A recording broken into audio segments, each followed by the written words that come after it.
Part 18, Chapter 46. Stan sat in the lander and watched through Norbert's viewing screen as the robot's view of AR-32 swayed precipitously and began to slide off the screen. The lander was still vibrating after its bobsled descent through AR-32's turbulent atmosphere. Stan felt battered and bruised. Sitting at the controls, trying to steer all that liveliness and power to a safe landing was like going 15 rounds with the Jolly Green Giant. Stan still wasn't sure which had won. He fine-tuned the knobs on the viewing screen, trying to focus on the images Norbert was sending back from the surface of AR-32. The picture lurched with each of the robot's footsteps and jumped in and out of focus. Stan hated out-of-sync pictures like that. They seemed to trigger some long-dormant primeval receptor in his brainstem. He found the oscillations of the picture upsetting his own psychic balance. He tried consciously to steady himself. He didn't want to go freaking out now, but the way that picture jumped was going to do it to him yet, and they'd have to scrape him off the wall. Then the picture stabilized and the focus locked in. Stan was looking at a pile of wind-polished boulders in various shades of orange and pink. When Norbert raised his head, Stan could see ahead of him a narrow valley of stone and gravel. The swirling clouds of dust made visibility difficult after about 50 feet. "Look at this place," Stan remarked to Julie. "We haven't seen a green thing since we got here. I wouldn't be surprised to learn that this place has no natural vegetation. None on the surface, anyhow." "If plants won't grow here," Julie remarked, "how are the aliens able to sustain themselves?" "I said there was no vegetation on the surface," Stan said. "Below ground, it could be a very different story. There's an ant species that practices underground gardening. The aliens might have followed the same course of evolution." "This isn't their homeworld, is it?"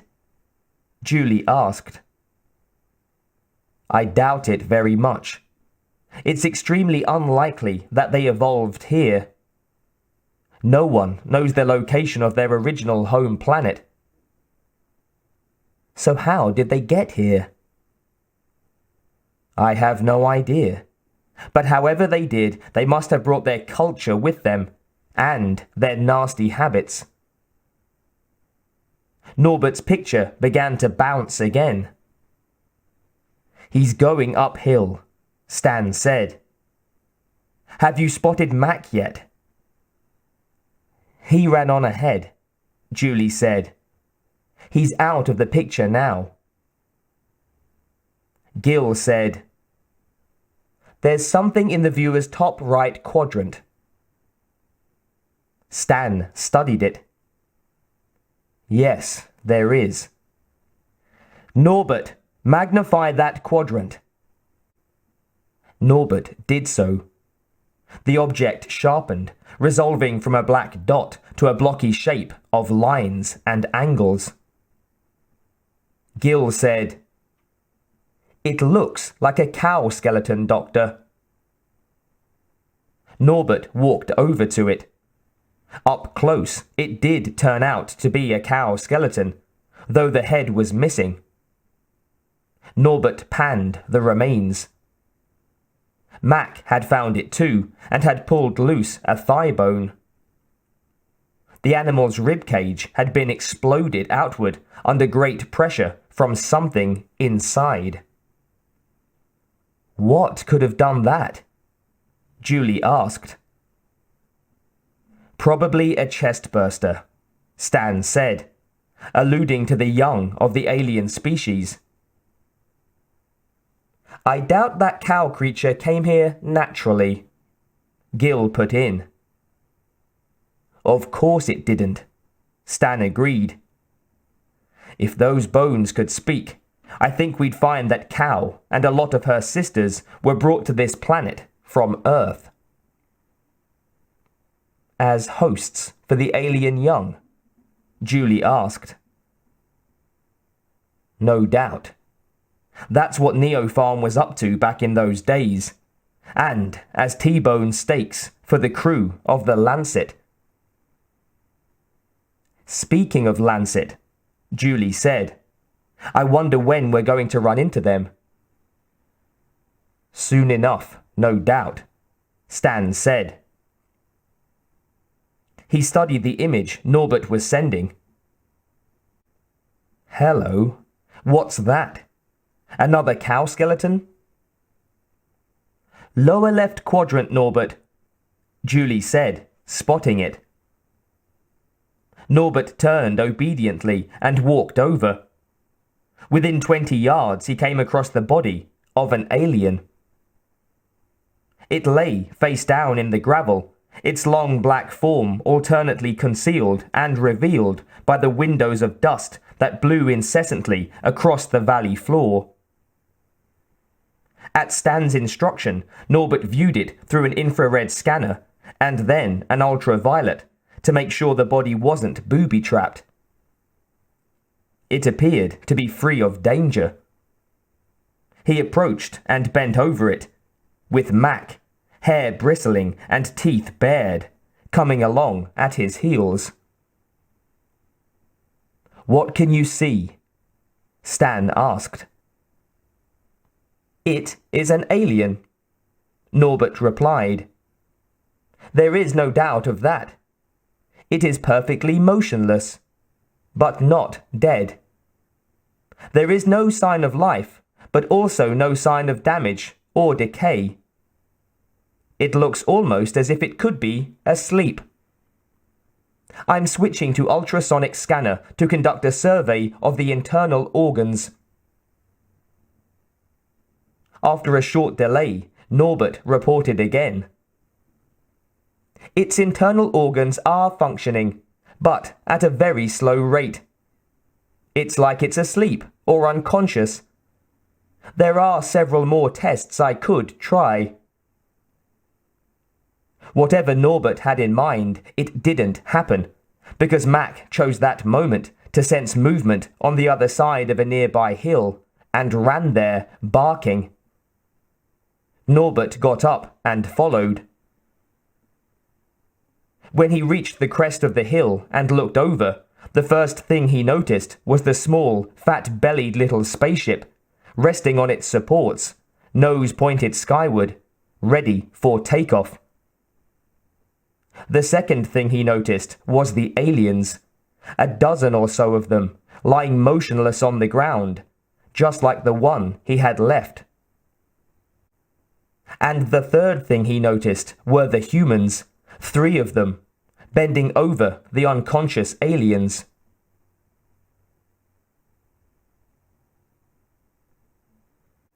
Chapter 47. For the men from Potter's ship, the Lancet, it had begun as a normal day's harvesting operation. This 3-man work crew had been down on the surface of AR-32 for half of their 5-hour shift. After relieving the previous crew, their first task had been to inspect the suppressor gun. It was mounted on top of the spaceship, where it could be powered by the ship's batteries. It was a jury-rigged contraption, thrown together by a clever engineer from Potter's ship, a man with a knack for coming up with useful inventions on the spur of the moment. Suppressors were a new technology in the continuing war against the aliens. They had resulted, so far, in small modules worn on a man's person. But Potter's engineer had taken the suppressor principle one step farther. He had theorized that the aliens would be susceptible to a stunning effect from certain vibratory impulses if they were narrow-band broadcast at sufficient intensity. He based this hunch on his study of alien anatomy. It seemed to him that the aliens had developed a great sensitivity to electrical cycling pulses. These could excite or stupefy them, depending on the velocity and amplitude of the waves broadcast. He experimented with electromagnetic bombardment.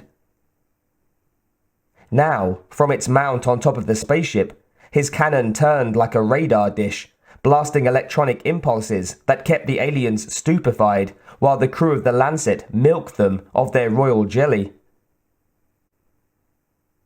It was not difficult duty, as Des Thomas had remarked to Skippy Holmes, with whom he was working. I mean, you forget they're aliens? It's much the same as taking honey from bees. Big bees, Skippy said. Yeah, very big bees, but it's the same thing. Hey, Slots! Thomas called to the third man of their crew, who was on top of the spaceship, working with the bracing that held the suppressor in place. No matter how well you put those things up, the incessant wind eventually worried them loose. What is it? Slots said, pausing with power wrench in hand. You almost finished up there? I need some more bracing material. A flying rock tore some of the support away. We'll radio it to the ship. The next shift can bring the stuff out. We're nearly out of here. Slots turned back to his work. Holmes and Thomas took up positions around the recumbent alien. Together, they heaved the big creature over on his side. Arnold took up the scraper, working quickly around a leg joint. He packed the sticky, light blue residue into a canvas bag. From here, it would be transferred to a glass container within the pot-bellied little harvester ship. As Des Thomas finished milking his alien, he heard a barking sound and looked up. He was amazed to see a large, brownish-red dog running over the top of a nearby hill. Given the circumstances, he couldn't have been more amazed if it had been an elephant or a whale. Ha! Come here, boy, he called. I wonder where you're... It was at that instant that Norbert came striding over the crest of the hill and down into the harvesting area. There was a brief tableau. 3 human crewmen frozen like dummies. Norbert striding forward like a fury from the deepest hell. And Mac, all innocence, barking and capering along like he was on an outing. Holmes came unfrozen first. One of them's come awake, he shouted. Get that sucker! Slots got off the top of the spaceship rapidly. The 3 men dived for their weapons. These were always kept handy because, although no alien had woken up suddenly like this before, no one really trusted the new suppressor technology, especially when you took into account how goofy-looking its inventor was. Holmes got his hands on his carbine he had propped against a rock outcropping. He slipped off the safety, aimed hastily, and pulled the trigger. A stream of caseless 40 caliber slugs streaked towards Norbert, who was no longer there to receive them. The threat towards him instantly pushed Norbert into predator mode. You could almost hear the new program click into place. Soft slugs bouncing off his carapace, Norbert slid under the fusillade of projectiles from Dez's Gauss Needler. A fragmentation grenade bounced off his chest and exploded as it was bouncing away. Norbert was showered with white-hot fragments of metal, but they didn't have the force to penetrate his metallized hide. Although he wasn't hurt, Norbert was not pleased. Skippy Holmes was the closest, and the crewman just had time to scream as Norbert hooked his face at the temples with 2 curved talons. and tore it off in one economical move. It was a moment of gratuitous horror, though Norbert didn't view it that way. "Just doing my job, sir." Skippy buried the raw meat of his face in his hands and fell to the ground, gurgling, blood bubbling from his shattered skin. He didn't suffer for long. Norbert's spurred foot hooked out the man's stomach and a good selection of his internal organs. Seeing this, Chuck Slots gagged and took to his heels, sprinting towards the harvester's open entry port, closely followed by Des. Norbert came racing after them and almost made the entry port. It closed in his face, and Norbert slammed into it with a force that shook the harvester on its 6 slender legs and caused the radar-like suppressor apparatus on its roof to topple over and fall to the ground in a crackle of sparks. Slowly, very slowly at first, the aliens lying on the ground began to stir.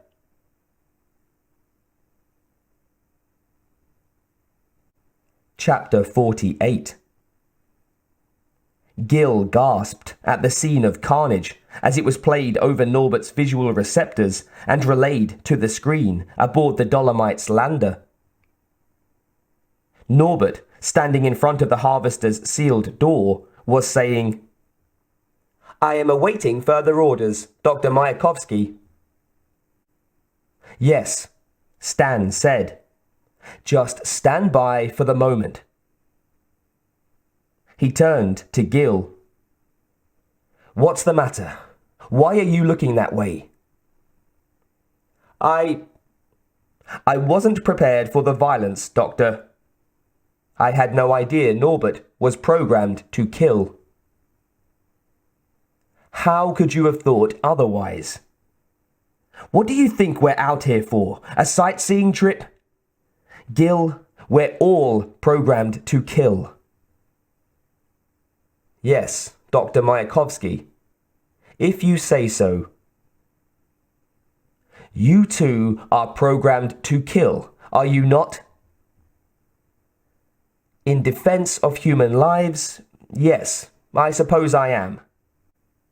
It is just that I didn't know we were going to exercise that option so lightly."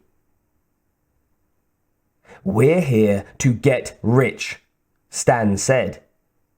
"Whatever it takes. Right, Julie?" "That's right, Stan," Julie said, then turned to the artificial man. "You'll share in the money we get too. Even an artificial man can use money, right?" "All sentient beings need money," Gil said dryly. "That's right," Julie said. "Anyhow, we're in it now, and it's us or them. You know what Potter will do if he finds us? The same thing he did to the Valparaiso Queen." Gil nodded, but didn't answer. "Think about it, Gil," Stan said. "Don't get humanitarian on us too soon." He paused, then added, "If it's really against your principles, perhaps you'd like to wait in the back bay until this phase of the operation is over. I wouldn't want you to do anything foolish." "Do not worry about me, sir," Gil said. "I have no sentiment about matters of killing. Sentiment was not programmed into me. I was surprised, that is all, but now I understand. I am ready to do whatever is necessary to protect you and Miss Julie." "Glad to hear it." Stan wiped his forehead. He looked like he himself was having a little trouble getting used to killing. Only Julie showed no signs of upset. Gil hesitated. Sir, we have no visual contact with the crew volunteers. Damn it, Stan said. Does everything have to go wrong at the same time? Norbert, can you get into the harvester? The door is locked, Doctor, Norbert said. I doubt it's a very advanced locking mechanism. Give me a close-up of the lock. Norbert leaned forward, focused on the locking mechanism, and switched to X-ray mode. Stan studied the picture for a moment. It looks like pretty standard stuff. Tell you what, just rip off the keypad and you'll be able to turn the handle manually. Yes, sir. Better hurry up about it too. It would be better to prevent those guys from getting in touch with Potter.